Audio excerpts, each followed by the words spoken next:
I grew up in Chicago, and my grandmother lived in Oak Park, where Frank Lloyd Wright built most of his houses. And I would always pass one of his houses that was right on the way to our house, and I'd always see it every time I went there. And it's like seeing that just inspired me ever since I was little. When I was really little, my parents used to just be like, "You're gonna be an architect when you grow up."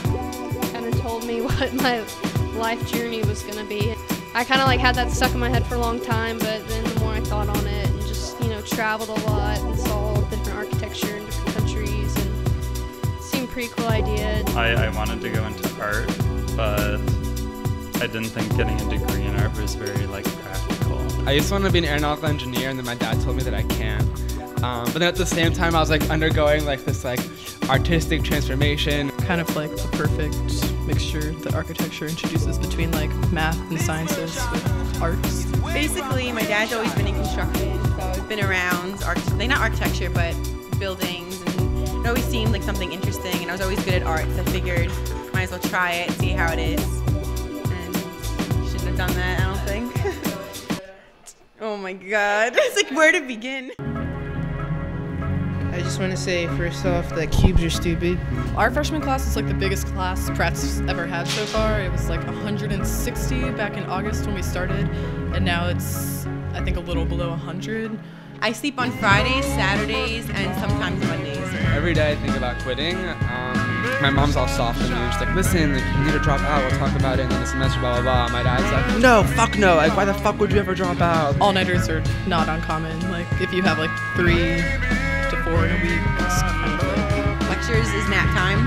Basically, it's a huge puppy pile. My stuff gets stolen a lot, my tools and my wood and my paper, and I yell a lot about that. There's a lot of screaming that goes on.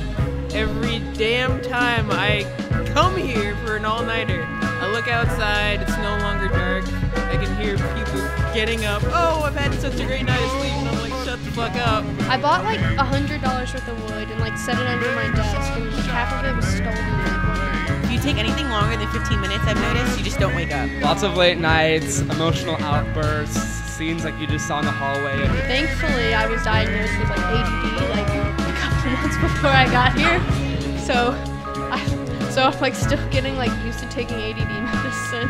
As you're walking back, you cross the street, and it's if I got hit by a car right now, would I get seriously injured enough that I could keep working and still get an extension on my project, or would it just kill me? And it's kind of that wager you're always debating. Yeah, there's a picture of me on Facebook sleeping in the stairwell, sleeping on my friend's back during design class, sleeping during a critique on the floor right there, passed out. Outside on the street, crying really hard and just doing really weird things with my body or something like that. And these people are walking right by me, and they stop me, "Excuse me," and I'm like, "Wait, Mom, do we need you to walk you home or something like that? You look really, really drunk." And I go, "I'm a fucking architecture student. Get the hell away from me." He wasn't looking at anything else, but he was looking at my drawings. I tried to defend it, saying "Oh, I should have got these nice pens, but I didn't." And then he said, "It's not that I misunderstand your lines suck, because your lines suck." Some teachers will be "This is absolutely wrong, everything about this," and you kind of have to just shrug it off and hope you do better next time. I hate my life right now. I have never hated my life more than right now. I think every person thinks about dropping almost every day, but then I feel most of us are kind of winners, and we don't lose at anything. So it's even if we hated architecture, I feel a lot of us would stay here for 5 years just so we never quit. This doesn't make sense to drop out or quit. And it's you made it this far, and everyone's just just keep going, it's fine. Everyone feels the same way. We all kind of hope deep down that what we're making is going to be worth it in the end. After all the hours and blood, literally, and sweat and tears. I think the people that you're in with your studio, even your studio, honestly at this point I would say you're basically family. Well, her grandma passed away, and she said, "I want family, I want to be around family," and I said, "You have family. We're just sort of crazy to stay up all night." They're moments here and there that really inspire me to keep going, but a lot of the time it's all about like, shit, like this really sucks, but it's all about just getting through it and being with really talented people who really inspire you to just do better and better.